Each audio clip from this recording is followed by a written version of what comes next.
안녕하세요. 자, 이제 전 시간에 너무 열강을 했죠. 그죠? 아주 중요한 단원이니까 설명하다 보면 이렇게 오래 가요. 동영상은 좋은 점이 있죠? 여러분이 멈추면 돼. 그죠? 힘들다 싶으면 멈췄다가 복습하시고 또 듣고 하시면 됩니다. 출발하시죠. 자, 이번에는 7절 자산의 분류. 이거는 뭐 어쨌든 족보입니다. 족보. 외우셔야죠. 뭐 방법이 없어요. 유동자산 1년 이내, 비유동자산 1년 초과, 유동자산의 당좌 재고, 그 다음에 비유동자산의 투자, 유형, 무형, 기타 비유동. 이건 뭐 방법이 없어요. 중요한 거 이렇게 색칠해 드렸으니까 이거 위주로 외우시면 되고. 자, 이런 문제. 유동자산으로 분류할 수 없는 거 1번. 이런 문제 나오면 땡큐죠. 그죠? 딱 봐도 장기 대여금은 장기라는 말 자체가 1년 초과니까 비유동이죠? 비유동자산. 고맙죠? 자, 2번 투자자산. 이것도 알고 보면 쉬운 겁니다. 해당하지 않는 건데 어제 딱 보자마자 투자자산이 아닌 거 골라낼 수 있어야 돼요. 이건 족보 외우는 거니까 이건 뭐 따로 이론이고 뭐 설명이 없어요. 알아서 외워야 됩니다. 자, 먼저 단기매매증권은 단기 유동자산, 그중에 당좌자산이죠. 너무 쉬운 거고. 자, 다음 유동자산의 분류 기준으로 옳지 않은 겁니다. 유동자산이에요. 보고기간 종료일. 보고기간 종료일이 다른 말로 하면 결산일이죠. 결산일부터 1년 초과 뭐라고요? 1년 초과면 비유동 아니에요? 비유동. 그죠? 단기 매매 목적이다. 또 1년 이내 현금화된다.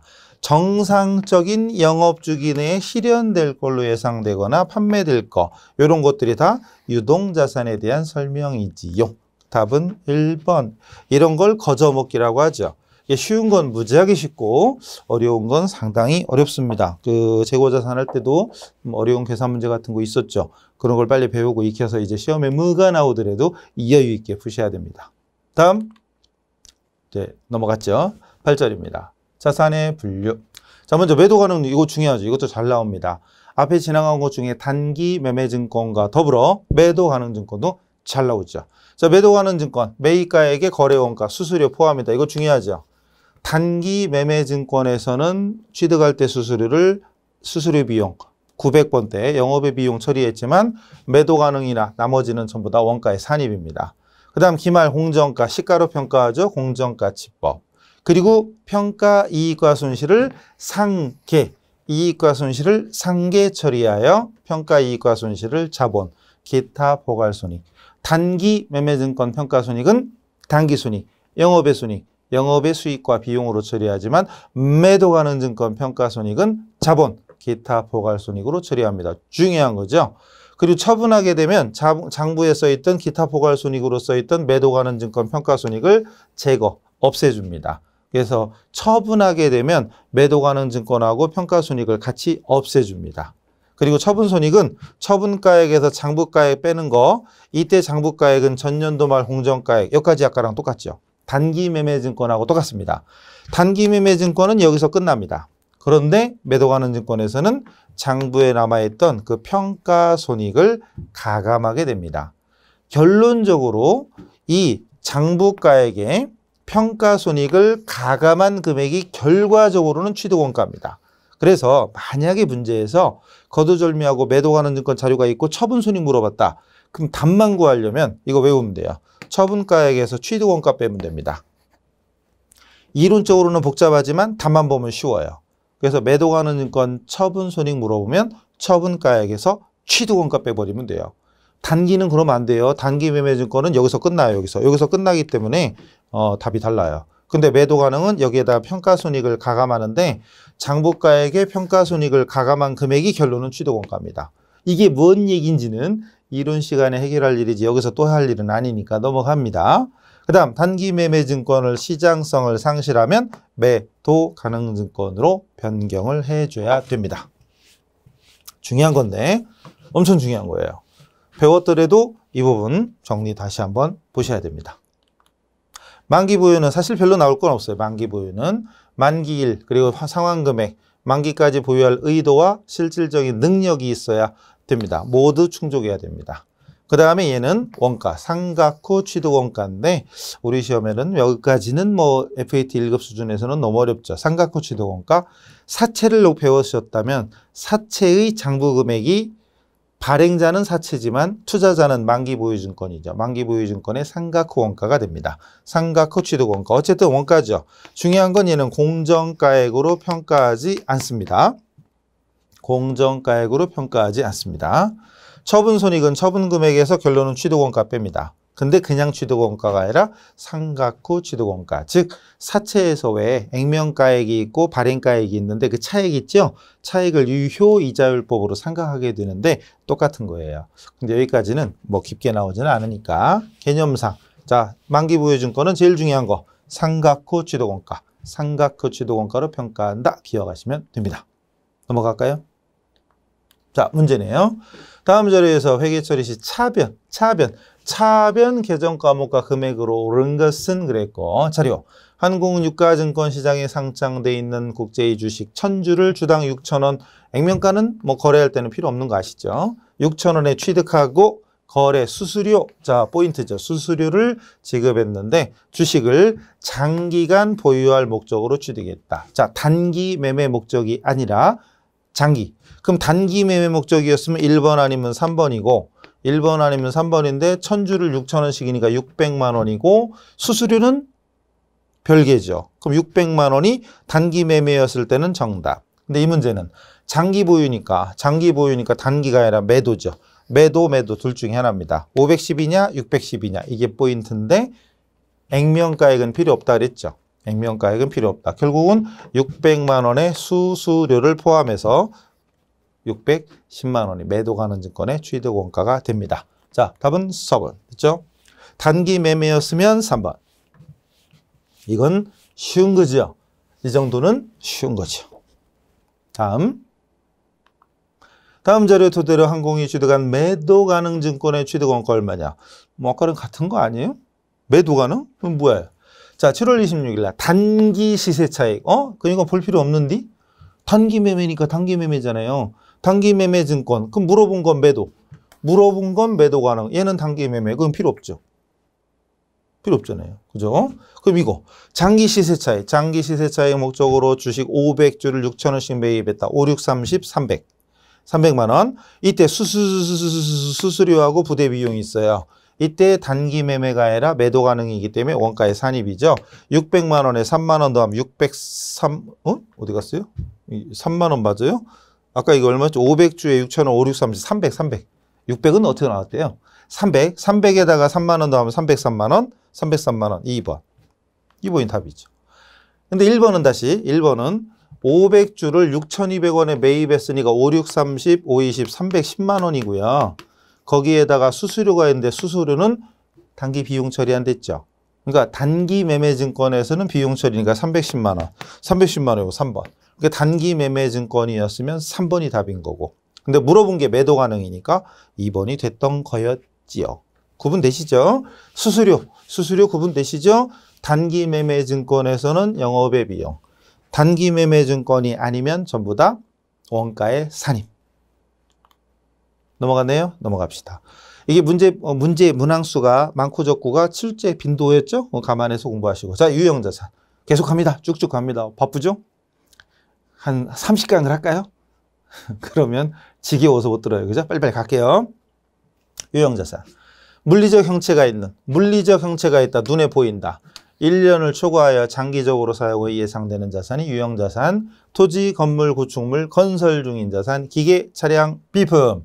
그리고 집집마다 한 더 대씩은 있는 항공기, 이런 것도 다 유형자산이지요. 그리고 비상각, 상각하지 않는 자산의 토지와 건설 중인 자산. 토지와 건설 중인 자산 상각하지 않는다. 별표 1,000개 같은 한 개만 쳐놓으시고 정리하시고. 자, 다음 최초원가, 취득원가.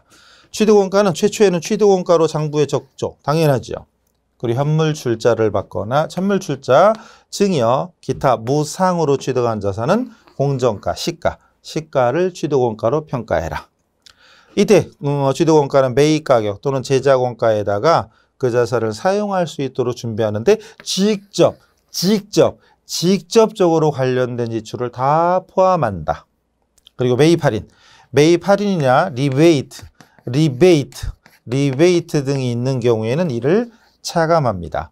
근데 마음이 급하면 이게 가산으로 써 있어도 구분이 안 돼. 가산 그럼 틀린 거잖아요. 차감이지.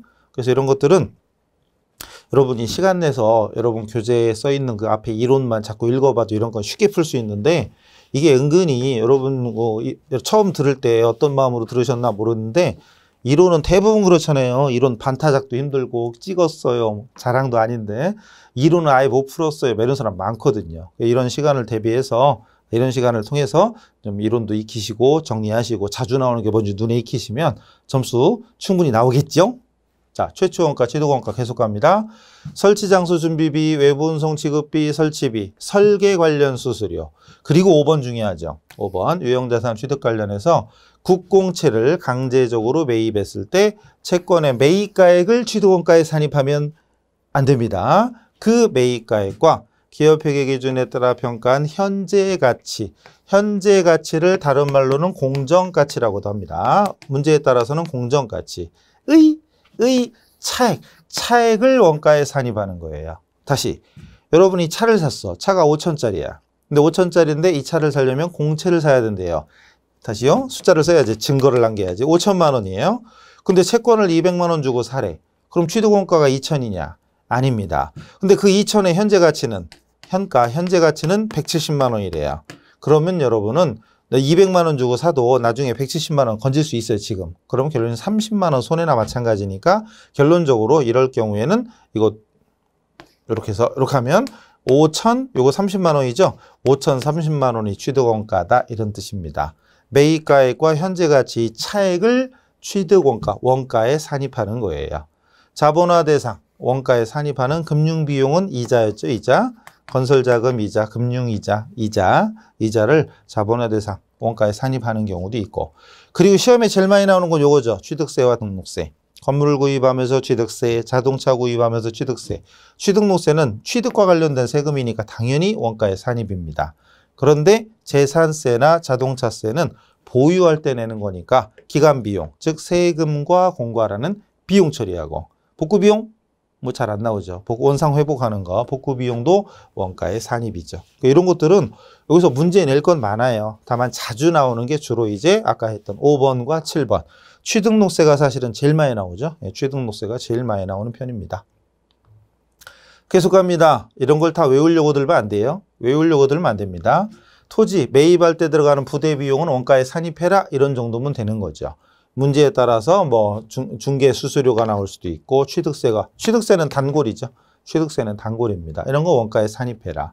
건물 구입할 때도 역시 구입대금 플러스 취득록세, 중개 수수료 이런 것들을 원가에 산입해라. 매입 부대 비용 원가에 산입. 개념 이해하시면 돼요. 따로따로 외우란 얘기 아니에요. 외우면 바보예요. 그 다음에 기계장치 구입대금의 구입제 비용, 운반비, 설치비, 시운전비, 사용 전. 본래 이용도에 사용하기 전에 들어가는 수리비 이런 것도 다 원가에 산입해라. 이때 기계를 시운전하면서 생산한 시제품은 팔아서 만약에 돈을 받았다. 매각대금은 원가에서 차감. 기계를 구입할 때 들어간 돈이 원가잖아요. 쓰는 돈. 기계를 구입하려고 돈 준 거, 돈 나간 게 원가죠. 근데 이거 매각대금 팔았잖아요. 그럼 만약에 기계를 5천만 원 주고 샀는데 그 시제품 팔아서 100만 원 건졌다. 그 5천만 원에서 100만 원 뺀 4,900이 원가다 이런 뜻이에요. 일괄구입. 두 종류 이상의 자산을 한꺼번에 묶어서 취득하는 건데 이때는 각 자산의 상대적 공정가치를 기준으로 안분, 배분 나눠라 이거죠. 상대적 공정가 시가 기준으로 토지와 건물을 묶어서 50억에 샀다. 그럼 토지와 건물을 따로따로 장부에 적어야죠. 안분해서. 안분, 배분해서.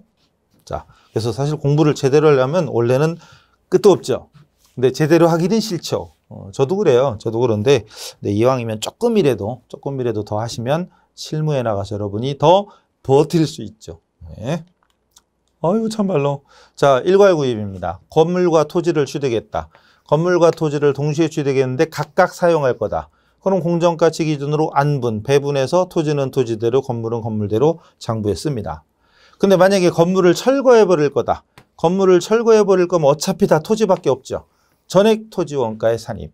특히 순철거 비용, 철거 비용까지 토지의 원가에 산입. 요거 종종 출제됩니다. 이거 중요하죠. 그 다음 내가 지금 쓰던 건물, 사용 중인 건물을 철거할 때는 기존 건물 장부가액은 제거하고 대차 차액을 단기 비용, 즉 처분 손실로 철거 비용도 역시 유형자산 처분 손실로 반영하면 끝입니다.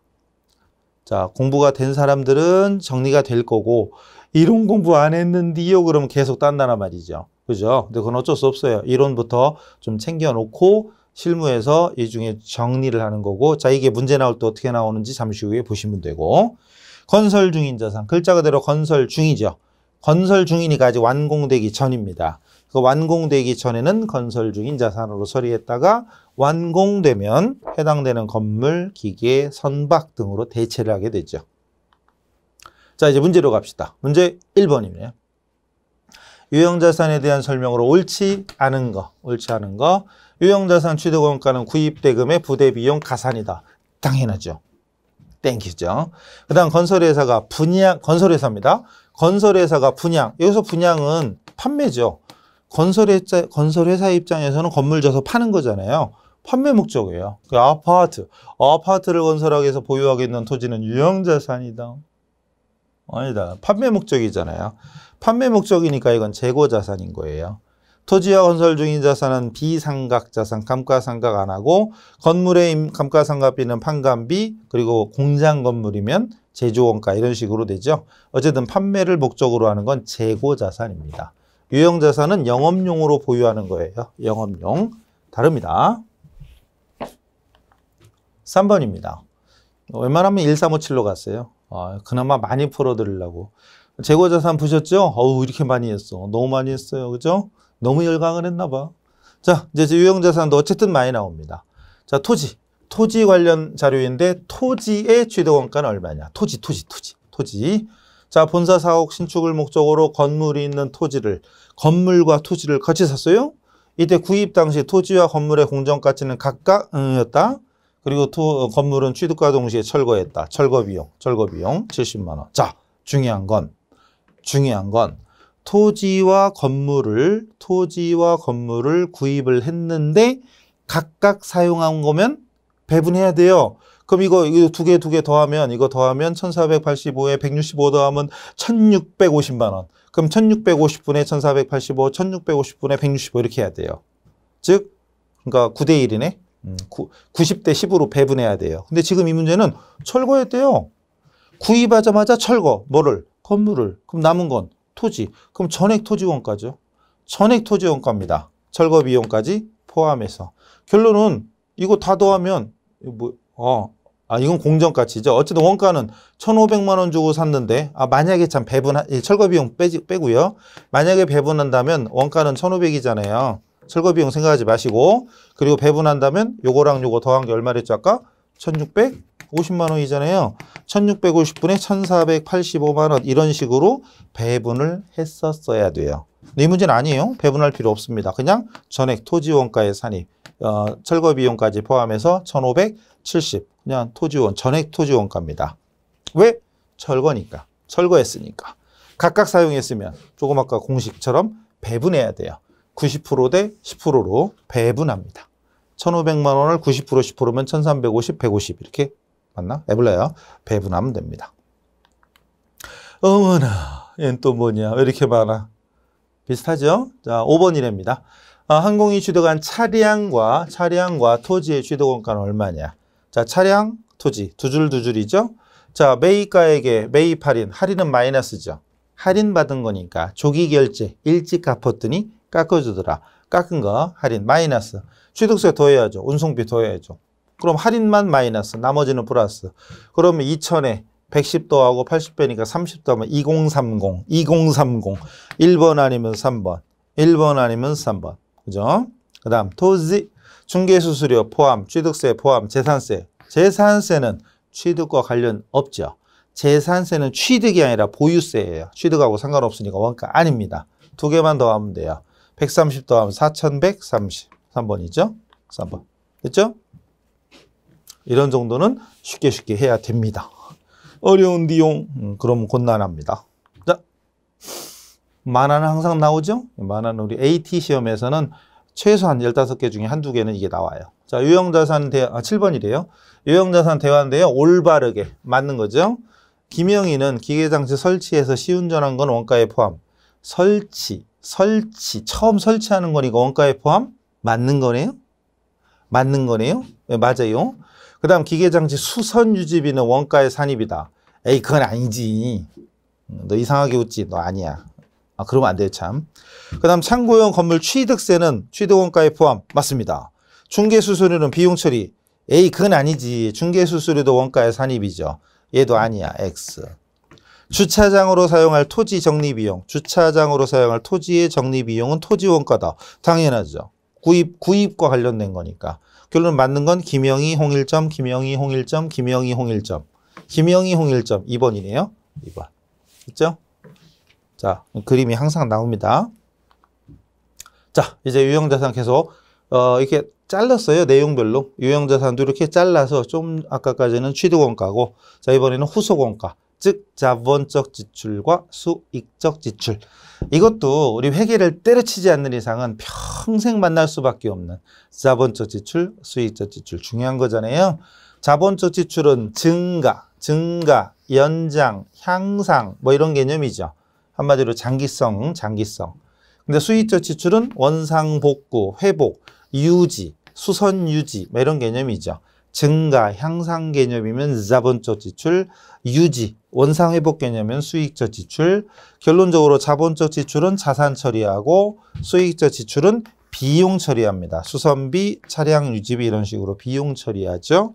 사례, 자본적 지출에는 구조 변경, 무슨 설치비, 냉난방 설치비, 엘리베이터 설치비, 에스컬레이터 설치비, 엔진 교체, 용도 변경, 개조, 개량, 증축, 증설.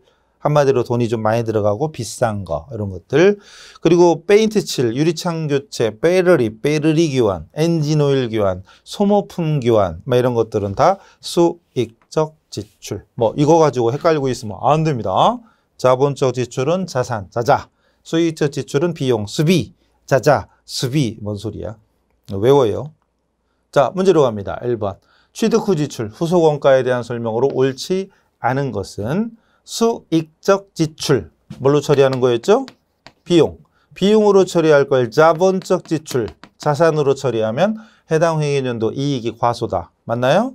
비용을 자산 처리한 거죠. 그럼 비용이 과소잖아요. 비용이 줄어들면 순이익은 증가되죠. 과소가 아니라 증가잖아요. 틀렸네. 벌써 틀렸네? 벌써 답이네? 답이에요. 과소가 아니죠. 이익이 과소가 아니라 이익이 과대됩니다. 비용이 줄어드니까 이익은 커지죠. 자본적 지출, 자산 처리할 걸 비용 처리하면 자산이 줄고 비용이 늘어납니다. 수익적 지출, 비용 처리할 걸 자산 처리하면 자산이 늘어납니다. 자본적 지출, 자산 처리할 걸 수익적 지출, 비용 처리하면 자산이 줄고 비용이 늘어요. 자산이 줄고 비용이, 아까 이게 아니구나. 자, 다시 자산 처리할 걸 수익적 지출, 비용으로 처리하면 비용이 과대계상되고 비용이 과대계상되면 순이익은 과소계상되고 순이익은 결론은 자본이 과소가 됩니다. 과소 맞는 거죠? 맞는 거죠. 그래서 비용은 자본하고도 연결됐다고 생각하시면 돼요. 그래서 자본적 지출과 수익적 지출은 어떤 시험이든 회계가 있는 이상 회계와 관련된 모든 시험에서 다 언급되는 중요한 부분입니다. 가시죠? 그 다음 또 있어요. 2번 유형자산 취득후 지출인데 자본적 지출. 자본적 지출에 해당되는 금액의 합계를 구해라. 자본적 지출, 장기적 효과, 증축, 증가, 향상, 연장 생각하시면서 냉난방 설치비, 자본적 지출. 가치 증가라고 친절하게 써 있습니다. 기계장치 불량률이 감소된다. 불량률이 감소되는 설치비. 불량률 감소가 다른 말로 하면 생산성 향상. 생산성이 향상된다. 성능이 더 좋아진다. 자본적 지출. 그 다음 도색, 페인트 칠. 페인트 칠하는 건 아무리 페인트 칠한다고 해서 값이 막 올라가요? 그럼 페인트 갖다 들이푼다 맨날. 갖다 들이부어. 그럼 가격 계속 올라가. 들이부어. 말이 안 되죠. 그죠? 이건 수익적 지출. 화물차 엔진 교체인데 내용뉴스 연장됐대요. 자본적 지출. 이거 하나 빼고 세 개 다 자본적 지출이니까 200, 100, 300 합치면 600이 되겠네요. 됐죠?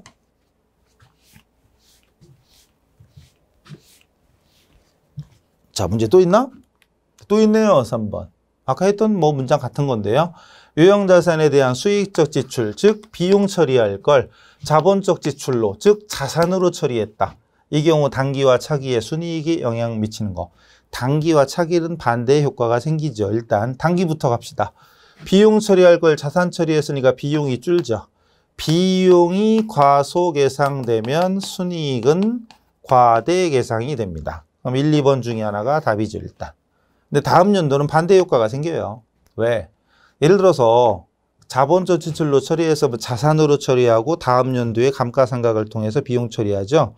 그럼 다음 연도에 비용이 생길 게 올해 다 처리했으니까 비용 처리할 걸 자산 처리. 어쨌든 다음 연도에는 반대 효과. 쉽게 생각하면 이렇게 돼요.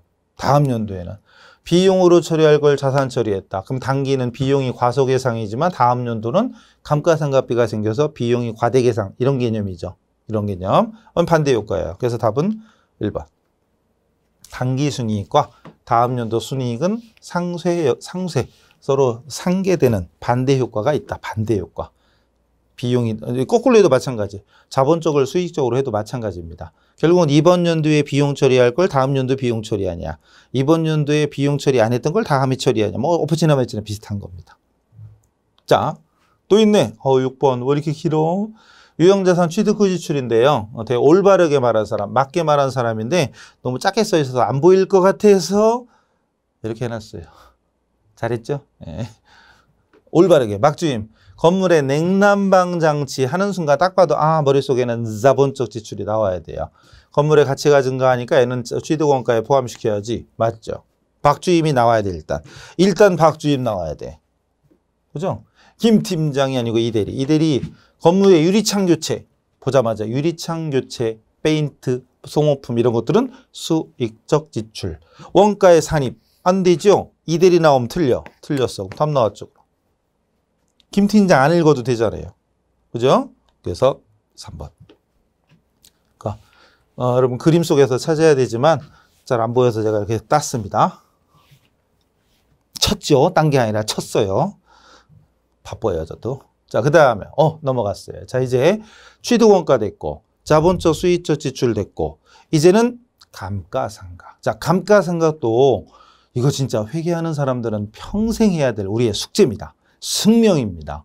감가상각에 의해 원가의 배분 과정. 취득 원가를 내용연수 동안 합리적, 체계적으로 배분. 원가가 10억인데 20년 쓸 수 있다. 그럼 10억을 20년 동안 잘라서 비용 처리하는 거죠. 원가의 배분. 중요한 건 자산의 평가, 즉 공정가치 따지고 이런 게 아니다 이거죠. 중요한 거고. 그 다음 토지와 건설 중인 자산은 상각하지 않는다. 그리고 계산 방법, 정액법, 정률법, 연수학계법, 비례법 이런 거 다 공식 안 써도 여러분 머릿속에 있어야 됩니다. 안 써 있다고요? 없다고요? 하셔야 돼요. 정액법, 취득원가에서 잔존가치 뺀 다음에 내용연수 곱하기 내용연수분의 1 또는 나누기 내용연수. 정률법, 취득원가에서 감가상각 누계액을 뺀 장부가에서 정률을 곱해라.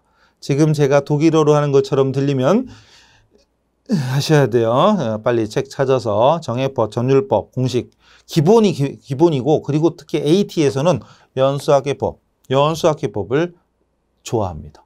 잘 냅니다. 물론 정액법이 더 많이 나오겠지만 연수학계법, 취득원가에서 잔존가치 뺀 다음에 내용연수학계분의 잔연연수, 내용연수 역순입니다. 비례법, 취득원가에서 잔존가치 뺀 다음에 추정 생산량분의 실제 생산량. 적어도 이 4개는 기본이니까 암기해 놓으셔야 돼요. 찔려야 되는데 하나도 안 찔린다 그러면 안 돼요. 찔려야 돼요. 외우셔야 돼. 분계, 차변의 감가상각비, 대변의 감가상각 누계액, 자산의 차감항목, 감가상각비는 비용. 일단은 판관비 개념이죠. 일단은 판관비고 제조와 관련됐다 그러면 제조원가가 되겠지요. 그래서 정액법, 정률법, 연수학계법, 생산량 비례법까지는 공식까지 암기를 확실히 하셔야 됩니다. 또 있나? 문제네요.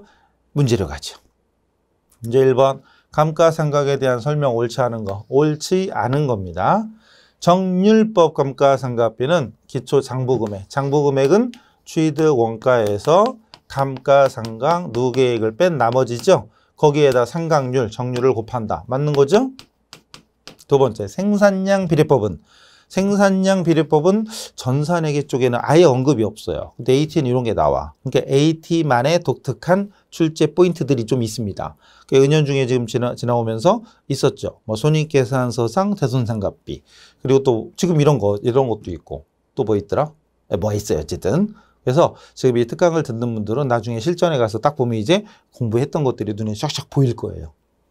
자, 그래서 생산량 비례법은 감가상각비가 생산량에 비례한다. 제목 그대로 생산량에 비례하기 때문에 총 가능 생산량을 알 수 있어야 됩니다. 왜 공식이 취득 원가에서 잔존 가치를 뺀 다음에 추정 생산량, 예정 생산량 분의 예정 생산량 또는 예정 작업 시간 분의 실제 생산량, 실제 작업 시간으로 곱해주는 게 비례법이니까 예정, 추정 생산량을 알아야 됩니다. 당연한 얘기. 알고 보면 진짜 거저먹기죠.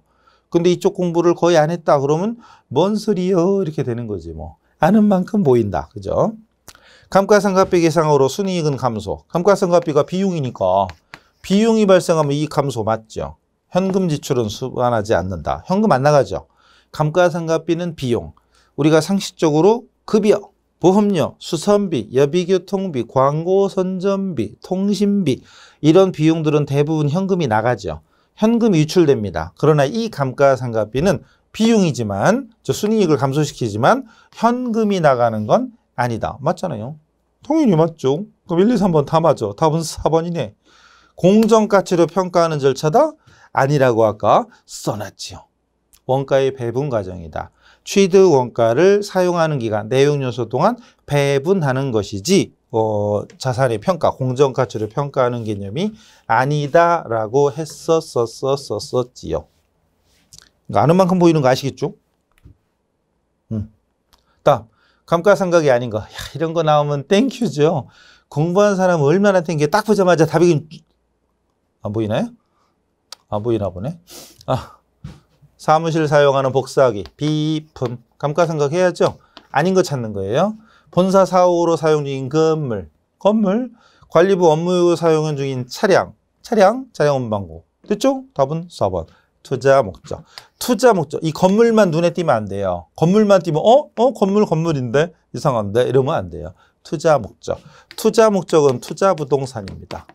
투자 부동산인데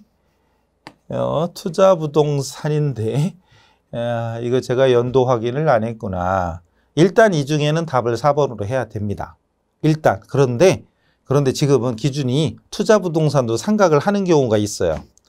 이게 공부를 이제 더 해봐야 나중에 알지만 투자 부동산도 회계 처리가 공정가치 모형이 있고 재평가 모형이 있고 막 그래요. 죄송해요. 원가 모형과 공정가치 모형이 있어서 상각할 수도 있어요. 근데 일단 여기서는 얘들은 뭐 두말할 거 없이 유형자산이고 얘는 투자자산이니까 상각을 않는다 이렇게 생각해도 됩니다. 일단 답은 4번. 근데 엄밀하게는 투자부동산도 상각할 수 있다.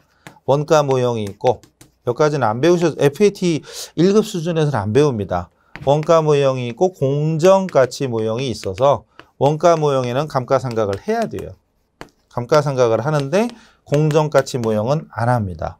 여기까지는 굳이 지급 안 해도 돼요. 그냥 일단은 1, 2, 3번은 유형자산, 4번은 아니야. 아닌 걸 답을 찾으면 되죠. 제 연도까지 확인을 못했네요. 그래서 투자부동산은 일단 여기서는 안 한다. 근데 공부를 더 하면 언젠가 또 하겠죠. 그러면 공정가치 모형은 안 해도 되고 원가 모형은 해야 되고. 뭐죠? 자, 이 정도 문제 길이는 우리는 길은 거 아니에요. 문제가 더 길은 게 많아요. 자, 결산이 12월이고요. 1월 1일 날 19년 1월 달에 기계를 취득했고 내용뉴스 5년에 정률법 상각 0.45 45% 1대죠. 1대 2019년과 20년 감가상각비로 알맞은 것은 이런 거 쉬운데 중요한 건 정액법이에요, 정률법이에요. 정률법이죠. 정률법이면 똑같을 리가 없죠. 1번 탈락. 정액법이면 매년 똑같잖아요. 1번 탈락. 똑같은 거 없나? 3번 탈락. 벌써 두 개 제꼈어. 그 다음에 정액법. 이거 계산 안 해도 답이 나오잖아요. 정액법은 일정. 정률, 왜 그래프 기억나요? 정액법은 일정, 정률법은 체감이잖아요. 정액법은 일정, 정률법은 체감이니까 처음이 더 많아요. 예? 처음이 더 많은데 이렇게 됐잖아요. 볼 것도 없이 답이 4번이에요. 계산하고 있으면 물론 계산하고 있어도 다행인데 계산이라도 할 줄 알면 다행인데 계산할 수 없어도 계산하지 않아도 답이 나옵니다. 답은 4번이에요. 얼마나 좋아요. 이 기본 개념만 알면 거저먹기. 이거 공식 안 써도 돼. 계산 안 해도 돼. 좋잖아요. 열심히 계산한 사람 허기지죠. 아이씨, 그죠? 그러니까 알아야 돼. 많이 다뤄봐야 돼요. 문제를 경험해봐야 돼. 이런 건 진짜 계산 없이 풀 수 있어야 진짜 실력이에요. 자, 19년에는 원가 100만 원에 45% 곱한 45만 원이고 2000년도에는 원가 100만 원에서 45만 원을 뺀 다음에 정률 0.45를 곱해주면 됩니다. 0.45. 물론 더 공부한 사람들은 1차년도 계산기에 딱 나오잖아요. 1차년도에 계산기에 45만 원 나와 있는 상태면 거기서 곱하기 1 마이너스 삼각률. 더 어려운가? 그래도 돼요. 예, 넘어가요. 지금처럼 어차피 우리 시험에 혹시 나온다 하더라도 잘해야 2차년도, 길어야 3차년도니까 여기 공식을 써보는 게 좋죠. 계산 안 해도 답이 나왔죠? 또 있나? 네, 또 있네요. 또 정률법이네. 2020년 말 재무상태표의 감가상각 누계액은 얼마냐? 중요한 건 20년 말인데 19년에 취득한 거예요. 50만 원. 5년이고 정률법이고 0.4래입니다. 물어본 건 누계 2년까지. 그럼 이제 1차년도인 19년에는 50만 원이었죠. 50만 원이었고 첫 해는 감가누계가 없으니까 그냥 곱하기 0.4 그러면 20만 원이죠. 2차년도는 20년 말에는 원가 50만 원에서 전년도에 상각했던 20만 원을 뺀 30만 원 곱하기 0.4 계산하면 3, 4, 12, 12만 원.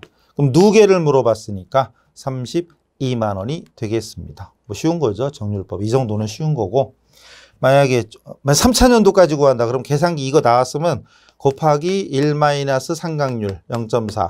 그러면은 0.6이죠. 2, 6, 10이 나왔죠. 다음 연도는 72,000원 나옵니다. 계산기 두드리면.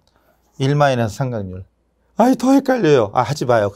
그냥 공식 써가지고 2차년도까지 구할 줄 알면 됩니다. 그래서 정액법, 정률법.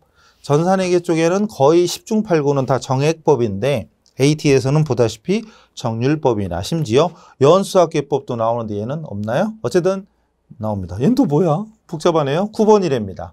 수정전 시산표 일부와 누락된 결산 정리사항인데 누락된 정리사항을 반영한 결과에 대한 설명으로 옳은 것은 자, 유형자산 건물이 100만 원 있고 감가누계 5만 원 있어요. 결산 정리사항 정액법이고 10년 동안 월할상각 잔존가치는 없답니다. 자, 그랬는데 정액법 10년 100만 원에 5만 원. 근데 감가상각비는 5만 원이다. 5만 원 어떻게 알아요? 여기 100만 원이었죠. 10년이죠. 그럼 1년에 10만 원인데 1년에 이제 옳은 거 찾는 거죠. 10만 원입니다. 틀렸고. 2번. 단기말 건물의 장부금액은 취득원가에서 누계를 뺀 금액은 95만 원이다. 아닐걸요? 조금 아까 100만 원이었잖아요. 100만 원이었고 이미 감가상각 누계가 5만 원 있죠. 그래서 100만 원에서 이미 5만 원이 있었고 이번에 10만 원을 또 상각하면 15잖아요. 그러면 85죠. 2번도 틀렸고. 감가상각비, 영업의 비용, 택도 없죠. 판관비잖아요. 특별한 말로 쓰면 판관비고 누계액은 15만 원. 아까 얘기했죠? 답이죠. 별거 아니에요, 사실은. 별거 아닌데 문제 유형 딱 봐도 그냥 다시 문제 유형을 보면 많아 보이잖아요. 그러니까 갑자기 뭐 시산표 나오고 막 이러니까 괜히 복잡해 보이는데 쫄지 마세요. 자꾸 이렇게 다뤄보시면 됩니다. 자, 마무리해야죠. 유형자산 재고도 많은가? 아니, 재고는 많아요. 재고에 대한 내용이 또 설명할 것도 많아. 설명이 많은 건 아닌데 계산이 계속 위주로 나와요. 안 되겠다. 잘랐다 갑시다. 그래서 지금 유형자산이 끝나진 않았는데 어차피 유형자산도 잘라서 했으니까요. 우리도 잘라서 갑시다. 숨 쉬고 가야지 또. 여러분 또 심호흡하고 와야죠. 그죠? 잠깐 쉬었다 오세요. 잠깐 쉬는데 2주 쉬었다고 그러면 큰일 나요. 그래서 잠깐 쉬면서 심호흡도 하시고 체조도 하시고 커피 한 잔, 담배 뭐 이렇게 등등 잠깐 쉬었다가 다음 시간에 뵙겠습니다. 수고하셨습니다.